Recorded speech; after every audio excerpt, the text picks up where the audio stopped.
maiinit na bareta kanal daw na maruluwas sa agas sa mga periodiko, radyo asin telebisyon. Erot na madadangog ngunyan sa DZGB Bareta alas 5. Mga bareta ngunyan para sa aga. Erot na tinipon sa DZGB Newsbase. DZGB Bareta alas 5. Kaiba ang field reports kan Mega Force Patrol. Halik sa iba-ibang parte kanalbay asin Kabikolan. Ngunyan, uya ang sa indung tagapagbareta.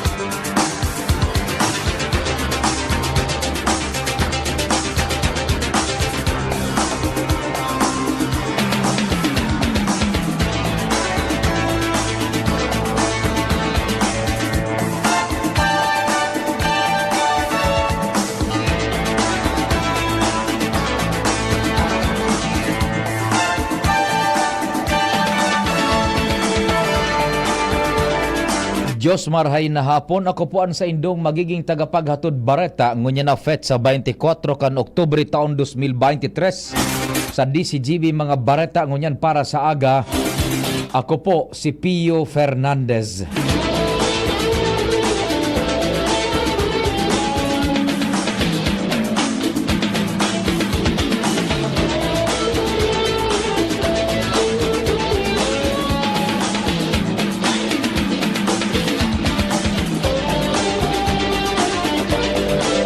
Inotuntan detalyes kan mga bareta sa lado lokal. Nasa linya si Joshua Bino.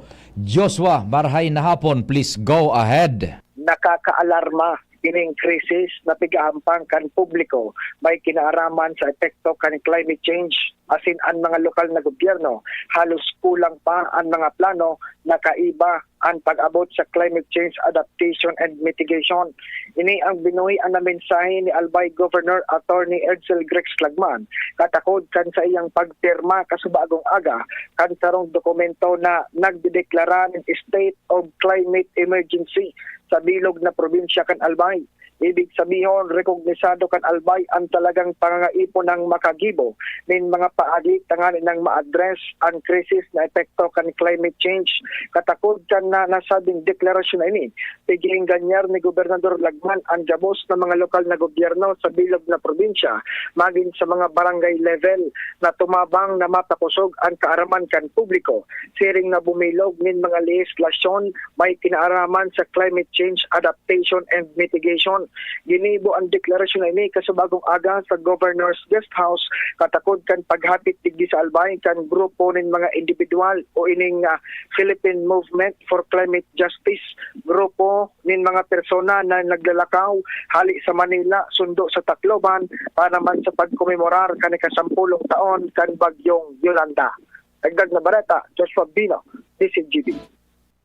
Ang baretang ini hatod sa Indukan. San Miguel Pale Pilsen. Sarap laging kasama. Thank you so much, Joshua.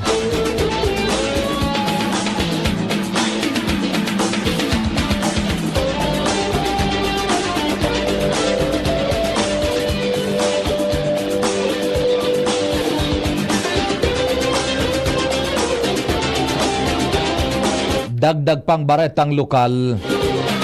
Nasa linya man si Ans Galero. Ans, marhay na hapon. Please go ahead.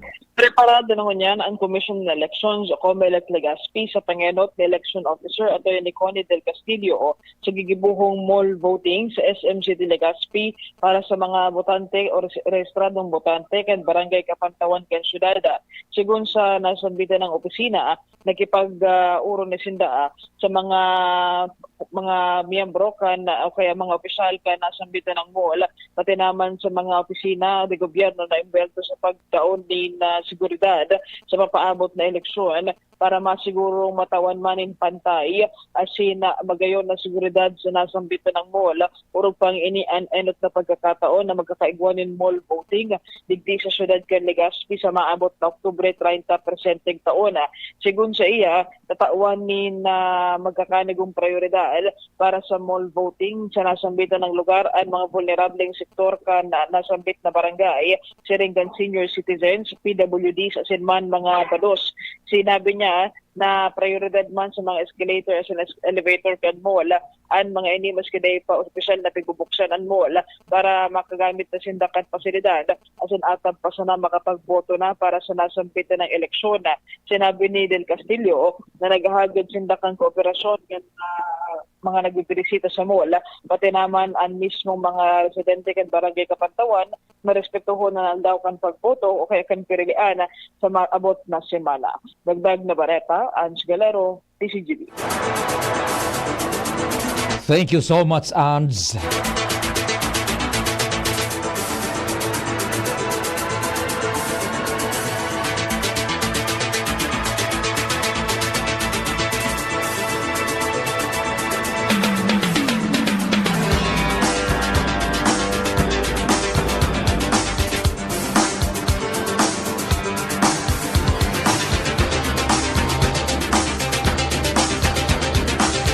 Ngunyan sa detalyes kan mga bareta sa lado nasyonal, siniguro ni Presidente Ferdinand Marcos Jr. na pupursigiron kan sa iyang administrasyon na gibuhon na world-class force ang Puwersas Armadas kan Pilipinas asin magserbing national pride. Sa mensahe kang presidente sa tradisyonal na pamanggi na pinag-organisar para sa Armed Forces of the Philippines Council of Sergeants Major sa Malacanang, sinabi kang presidente na gigibuhon ninda ang espuersos na maabot ang target na estado kan AFP na lalong rerespetuhon kan sa indang mga counterparts. Kasabay kaini siniguro kan Commander-in-Chief na ipagpapadagos ang mga programa asin polisiya na may kinaaraman sa interes kan mga soldados, apisar kan mga enlisted personnel asin maging ang kanya-kanyang mga familya. Pinagbidbid man kang presidente ang importanteng papel kan mga enlisted personnels na pinagasabing backbone kang puwersas kan militar, lalo na taini ang minakompuesto sa may 90% kan tropa nin mga soldados. Importante sigun sa presidente ang papel kan mga ini sa pagdepensa sa soberanya kan Pilipinas, kaya importanteng mapangatamanan man ang interes kan mga ini na pigibuman kan gobyerno sa irarom kan sa iyang administrasyon.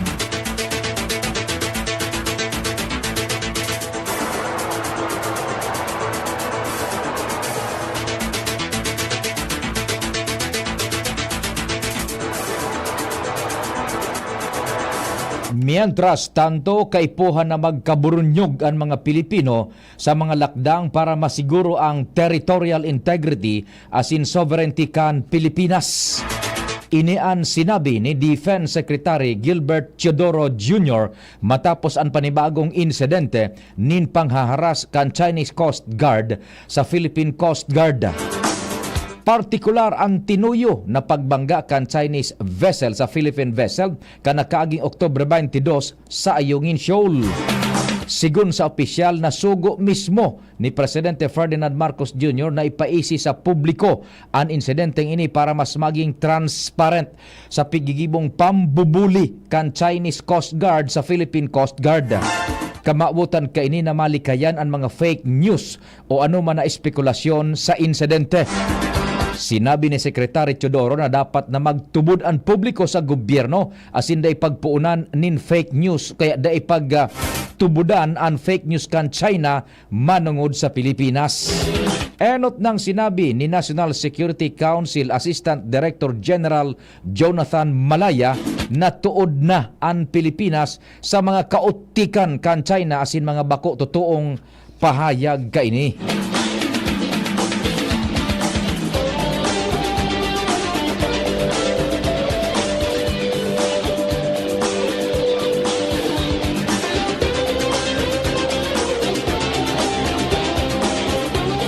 Mientras tanto, makusog na pinagkondinar kan House of Representatives ang naging aksyon kan barko kan China Coast Guard o kaya Chinese Coast Guard na nagresulta sa pagbangga kaini sa barko kan Philippine Coast Guard as in Armed Forces of the Philippines na may mga darang supply para sa mga soldados na nasa BRP Sierra Madre sa Ayungin Shoal.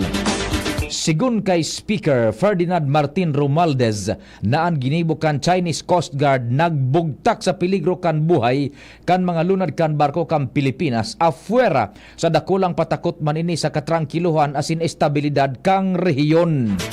Tinaawanin doon kan liderato kan Kamara na dapat magsunod ang China sa international maritime laws and standards, maging maingat sa mga aksyon kaini asin garantiyahan ang kaligtasan kan gabos na mga barko na naglalawod sa West Philippine Sea. Sinabi ni Speaker Romualdez nagigibuhon kan gobyerno kan Pilipinas ang gabos na matrangkilong sistema para makuha ang suporta kan international community sa kamautan na mapugulan ang mga siring na lakdang kan China sa mga maabot pang panahon.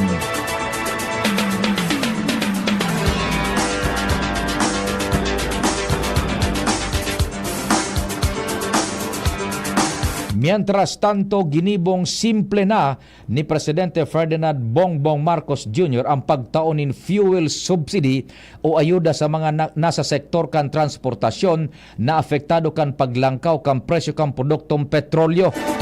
Sinabi ni Energy Secretary Rafael Lutilla na imbes na 3 bulan, gusto ni Presidente Marcos na gibuhon na sarong bulan na sana ang probisyon sa fuel subsidy. Sa ngunyan, kaipuhan mo ng halaton kan gobyerno na umabot sa $80 kada barrel ang presyo kan produktong petrolyo sa pangkinaaban na merkado sa laog ning 3 bulan bago magtaonin ayuda. Sinabi ni Lutilla sa ruini sa mga lakdang na ipigpapautob kan presidente tanganing matabangan ang mga nasa sektor kan transportasyon. Ginibo ni Presidente Marcos ang kasuguan matapos ang sectoral meeting sa Malacañang kung saan ipinaapod ang mga opisyal kan Departamento kan Transportasyon, Trade and Industry, Budget and Management, Agriculture, NEDA as in Department of Information and Communications Technology.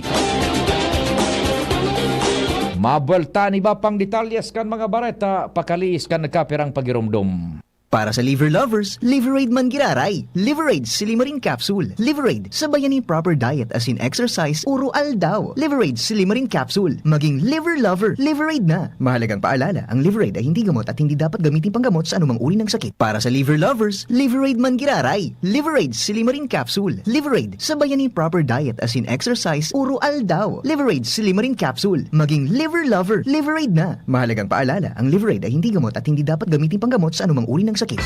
Realize true comfort and relaxation at Dorotea Resort and Spa, a perfect venue for family outings, couple retreats, and various functions such as weddings, birthday parties, corporate seminars, and conferences. Dorotea Resort and Spa. We have backpackers rooms, standard rooms, deluxe, suite, and a penthouse. Also, relax and rejuvenate with our spa's invigorating treatments, services, and facilities. Dorotea Resort and Spa, Kahugutan, Bakakay, Albay. For reservation, contact us at 0917-777-5734. Find us on Facebook, Dorotea Resort and Spa. Relax, rejuvenate, and enjoy. Only here at Dorotea Resort and Spa. Papahabol ako sa isang malaking aso. Pag di ako nakagat, 60 million pesos. Tol! Mag-Bingo Plus ka na lang. Piso mo, pwedeng maging 60 million pesos. Download na ng Bingo Plus app. Keep it fun. Game responsibly. Download na ng Bingo Plus app, now in App Store or Google Play. Sa Bingo Plus, bingo sa saya, plus sa panalo. Hello, Manay Jody. Oh, may kalentura ka raw. Iyo po, kulog patikan payo ko. Daiman kaya nag-aser sa bulong ko. Padalan kita ng Biogesic. Magaling sa sakit ng ulot lagnat at iwas pa sa posibleng side effects. Oh, salamat po. Yan ang Biogesic. Jody Santa Maria po. Ingat! Unilab yan. Paracetamol is a generic name of Biogesic. If symptoms persist, consult your doctor. Nay, sukli niyo po. Ito na lang? Bibili pa ako ng gamot. Ang mahal pa naman. Masakit po talaga ngayon. Maginhawang araw, Dimples Romana po. Nay, hindi naman dapat masakit ang magkasakit. Sa Generica Drugstore, may ginhawa sa katuwang. Sa tulong ng aming knowledgeable pharmacists, mabibigyan ka ng alternative generics na sinbisa sa presyong abot kaya. Ay, salamat. Yan ang ginhawa. Ramdam sa lahat ng Generica Drugstores nationwide. Ginhawang Generica para sa lahat. If symptoms persist, consult your doctor. Join na sa GeneriCard Loyalty Program. Punta na sa Generica Drugstore at mag-register for free. See posters and print ads for details. Kitang mga uragon, matibay sa trabaho. Dai matugot magpundok ang kita. Kaya pag nagkahilang, Rexidol tulos, mabilison kaysa apat. Mas marikas. Dai lang sa saro, pati man sa iba pang helang, maski kulong ning payo, kulong ning hawak, kalintura, asin baghat. Rexidol, mas rikas banat sa apat. Faster versus paracetamol in as fast as 30 minutes. Unilab yan. Paracetamol caffeine is a generic name of Rexidol. If symptoms persist, consult your doctor. Diretso kan detalyes kan mga bareta sa lado nasyonal.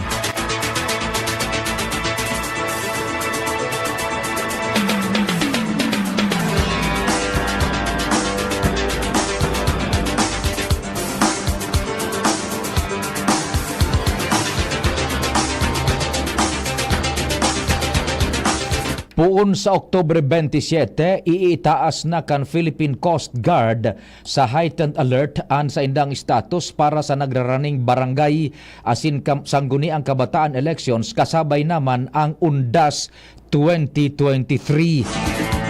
Madurar ini sa Nobyembre 9, 2023 kung saan sinugo ni Philippine Coast Guard Commandant Admiral Ronnie Hill Galvan ang gabos na Philippine Coast Guard District Stations asin substation na pakusugunan seguridad.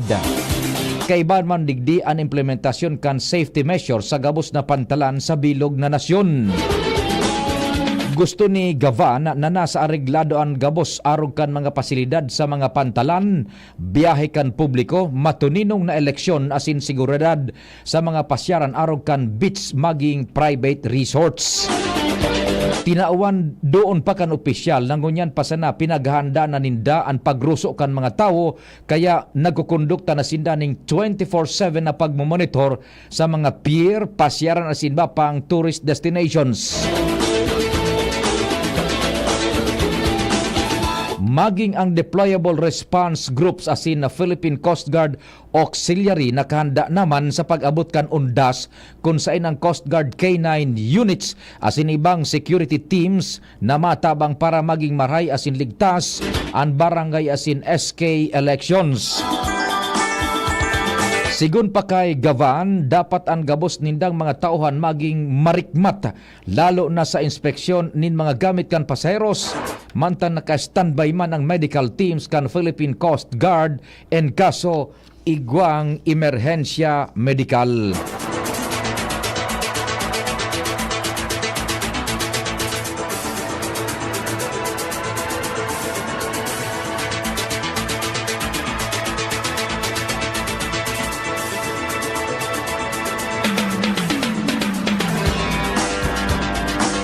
Mientras tanto, interesadong pakusugon kan mga Japanese investors ang sa indang negosyo sa Pilipinas sa ibong kampadagos na paglangkaw kan ekonomiya kan nasyon sa irarong kan administrasyong Marcos. Sigun kay Ken Kobayashi, chairman kan Japanese Chamber of Commerce and Industry o JCCI, nahihiling ang pag-angat kan ekonomiya kan Pilipinas kung kaya napupusuan ini kan mga negosyanteng Hapones. Ipigladawan ni Kobayashi ang 8-point socio-economic agenda ni Presidente Marcos kung saan prioridad ang social security, human development, investment promotion, digital infrastructure asin green economy. Sa mga prioridad na ini, sinabi ni Kobayashi na siguradong tututukan ni Presidente Marcos ang pagdagdag ng trabaho asin oportunidad kung kaya siguradong mahiwas ang kooperasyon sa pag-ultanan kan Pilipinas asin Japan. Bilang kasimbagan, pigmidbid man ni Presidente Marcos ang kahalagahan kan padago sa tabang kan Japan sa Pilipinas sa pagpapakusog kan infrastruktura asin sa agyat kan makabagong teknolohiya sa ekonomiya.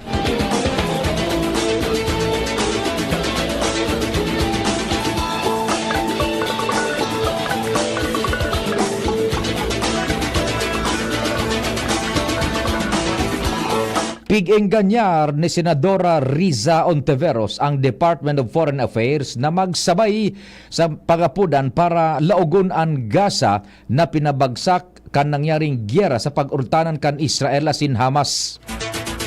Ini para matauwaning humanitarian aid ang Gaza lalo na dakol na Pilipino man ang mamuhay sa Palestine. Pangapunan ni Ontiveros, tabangan kan gobyerno ang mga Pilipino, pati na ang mga lugar na naging istaran ninda. Nag-apilar man ang senadora sa gobyerno sa paagi kan DFA na siguruhon ang mga humanitarian corridors arog kan Rafah crossing kung sain pigbabalyo ang tabang na mantinidong bukas para sa ligtas na paglaog kan mga humanitarian aid asin pagbalyo kan mga sibilyan. Sinabi pa ni Ontiveros na makagirabo ang sitwasyon ngunyan sa Gaza asin bilang sarong ini dai niya maipaliwanag ang kulog na nahihiling ang mga inosenteng aki na apektado sa giyera. Pakihuron kan senador na gibuhon kan gobyerno ang gabos na kaipuhan para magarantiyan ang diretsos kan tawo na mabuhay.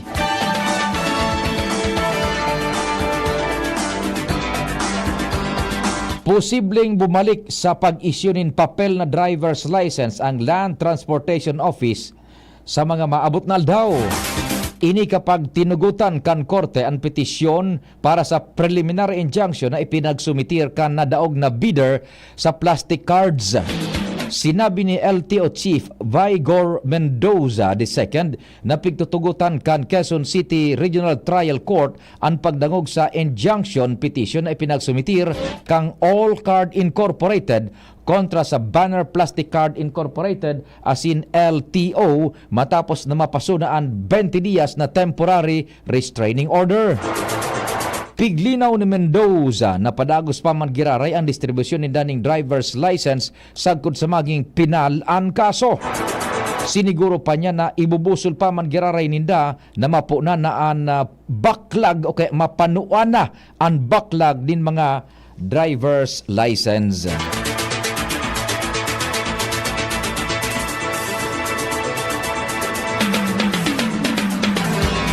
Bareta sa ibang nasyon, iwas pusoy ang Estados Unidos de America sa hururon manunungod sa saindang kahagadan sa Israel kung saan posibleng ipag-uktaba na ang saindang ground attack sa Gaza tanganing tawaning dalan na matrangkilong paghururon sa Hamas asin mapalibre ang mga bihag kaini. Sinabi ni US National Security Council Coordinator for Strategic Communications John Kirby na ipigtaong kwenta ninda sa Israel ang nasabing desisyon kung ipapag-oktaba ang nasabing atake. Arog kan ibang nasyon gusto man nindang mapalibre ang gabos na mga bihag kan Hamas militants. Sa giraray tinaawan doon ni Kirby ang pagtaunin dalan sa humanitarian assistance sa Gaza para sa mga sibilyan na naiipit sa kariribukan.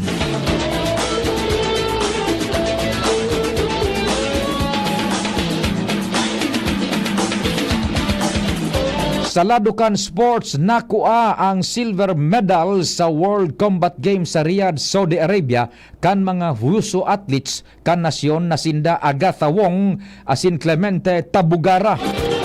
Nagrehistro ning 19.466 puntos si Wong sa women's Tau Tajikuan asin Tejijian category. Nangenot sa nasabing torneo si Hugh Shooting kan China. Sa lado naman ni Tagubara, nagpalyar inin sa kamot ni El Sayed Mohsen kan Egypt sa men's 65 kg finale. Bronze naman ang naiuli kan mga Pinoy Huso na sina Jones Liabres asin Thornton Sayan.